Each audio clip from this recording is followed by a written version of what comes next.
Cyber अपराध की घटनाओं में कमी हो, लोग साइबर अपराध के प्रति जागरूक रहें, इसे लेकर धनबाद में डालसा की तरफ से एक दिवसीय साइबर फ्रॉड जागरूकता कार्यशाला का आयोजन कोर्ट कैंपस में किया गया। कार्यशाला में ब्लॉक स्तर पर काम करने वाले पैरालीगल वॉलंटियर को साइबर फ्रॉड से जुड़े सभी पहलुओं की जानकारी दी गई और उन्हें आम लोगों तक इस बात को पहुंचाने का निर्देश दिया गया। आज जो बेसिकली हम लोग अवेयरनेस कैंप कम ट्रेनिंग प्रोग्राम का जो आयोजन किया है, ये माननीय झालसा के दिशा निर्देश पे आयोजित किया गया है।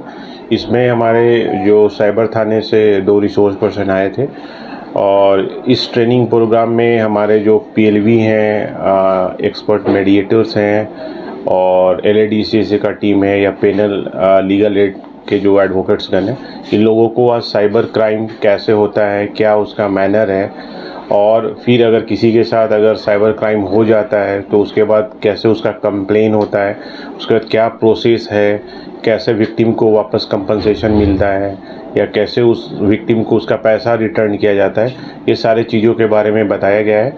और साइबर क्राइम से बचने के लिए क्या क्या प्रिकॉशन लेना चाहिए लोगों को, ये सारे चीज़ों के बारे में जो हमारे रिसोर्स पर्सन गौरव जी हैं और राज नारायण जी, ये दोनों लोग बताएं।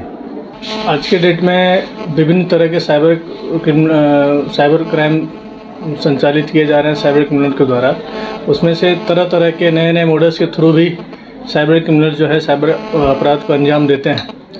बट उसमें से एक साइबर हेल्पलाइन नंबर 1930 जो है, उस पर अगर आपके साथ साइबर क्राइम, किसी भी प्रकार के साइबर क्राइम होते हैं, अगर आप गोल्डन आवर जो है 6 आवर के अंदर आप कंप्लेन करते हैं तो जितने भी पैसे आपके कटे हैं वो संबंधित बैंक के नोडल ऑफिसर के द्वारा जो है होल्ड या लीन या फ्रीज कर दिया जाता है। अगर ऐसा नहीं है कि अब 6 आवर के अंदर आप नहीं कर पाएँ तो होल्ड नहीं होंगे। ये कंप्लेन करने के बाद इन 24 आवर के बाद जब कंप्लेन करते हैं तो ये चैनल उस समय उसमें भी यही प्रोसेस से वो पैसे को होल्ड करते हैं। लेकिन साइबर जो साथी ढंग के साइबर अपराधी होते हैं वो आपके साथ फ्रॉड किए और पैसे निकाल लेते हैं, तुरंत पैसे निकाल लेते हैं। तो उसमें पैसे रिफंड फिर पॉसिबल नहीं है, फिर कानून जो प्रावधान है उसको पकड़ के लाना। निरसा के कालूबथान ओपी इलाके में हिट एंड रन केस में मृतक के पत्नी, बच्चे और परिजनों को मुआवजा दिलाने का निर्देश डालसा सचिव राकेश रंजन ने संबंधित डीटीओ और सीडब्ल्यूसी को दिया है। दरअसल एक शख्स की मौत 2020 में अज्ञात वाहन की चपेट में आने से हो गई थी। 2020 से अब तक उसके परिजन, उनकी पत्नी और बच्चे मुआवजे के लिए दर दर भटकने को मजबूर हैं, लेकिन अब तक उसे कोई मुआवजा या राहत नहीं मिली। पैरा लीगल वॉलंटियर के माध्यम से न्याय की गुहार लगाने पहुंचे मृतक की पत्नी को डालसा सचिव ने ढांढस बंधाते हुए पूरे मामले में हिट एंड रन केस में सरकार से मिलने वाली 3 लाख की राशि और सीडब्ल्यूसी के माध्यम से बच्चे की परवरिश के लिए 4000 प्रति माह की राशि दिलाने का आश्वासन दिया। अभी जो हमारे पास जो विक्टिम आई हैं, ये नीरसा थाने से बिलोंग करती हैं। इनके पति का 2020 में मतलब अननोन व्हीकल के द्वारा एक्सीडेंट से डेथ हो गया है। इनके एक बच्चे हैं और इनका कोई जीने का साधन नहीं है। अभी मात्र इनको विधवा पेंशन का बेनिफिट मिल रहा है। तो हम लोग अभी मेरे पास एफआईआर और इनके हस्बैंड का जो पोस्टमार्टम रिपोर्ट है वो आया है। मैं डीटीओ साहब से अभी बात कर रहा हूँ, उसको मैं रेफ़र करूँगा। हिट एंड रन में जो भी मुआवजा मिलता है इनको मैं दिलवाऊँ। और दूसरा, इनके जो बच्चे हैं जो कि अभी पढ़ाई लिखाई नहीं कर रहा है, तो मैं सीडब्ल्यूसी से बात करके उसके लिए स्पॉन्सरशिप जो 4000 पर मंथ का स्कीम है उससे मैं इनको ऐड करवा के फिलहाल मैं ये राहत दिलवाने का कोशिश करूँगा। सर, हिट एंड रन वाले में कितना? अभी 3 लाख का है, क्योंकि 3 लाख मिलेगा।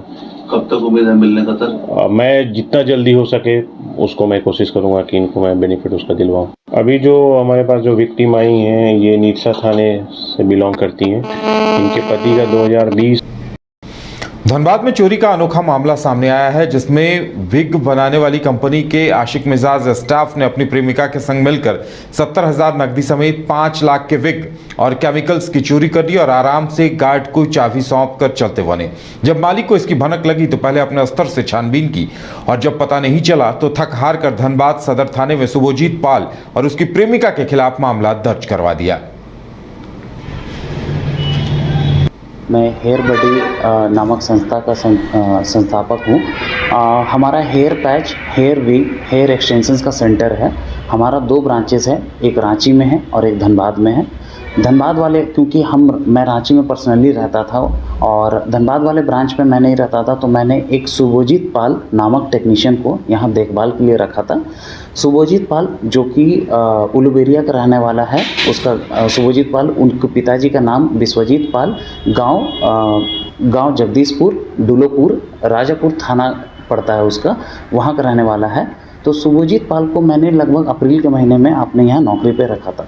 शुभजीत पाल ने बड़े ही चालाकी से एक अज्ञात लड़की, जिसको प्रेमिका करके वो बोलता था, प्रेमिका के साथ आता है और लगभग 10 जुलाई को हमारे सेंटर से लगभग 5 लाख का माल और लगभग 70,000 रुपये का कैश चोरी कर करके फरार हो जाता है।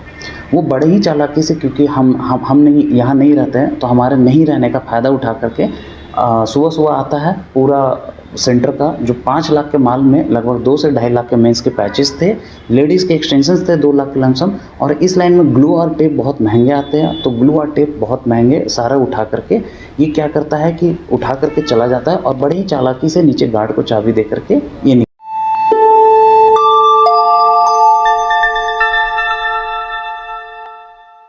निकल जाता है।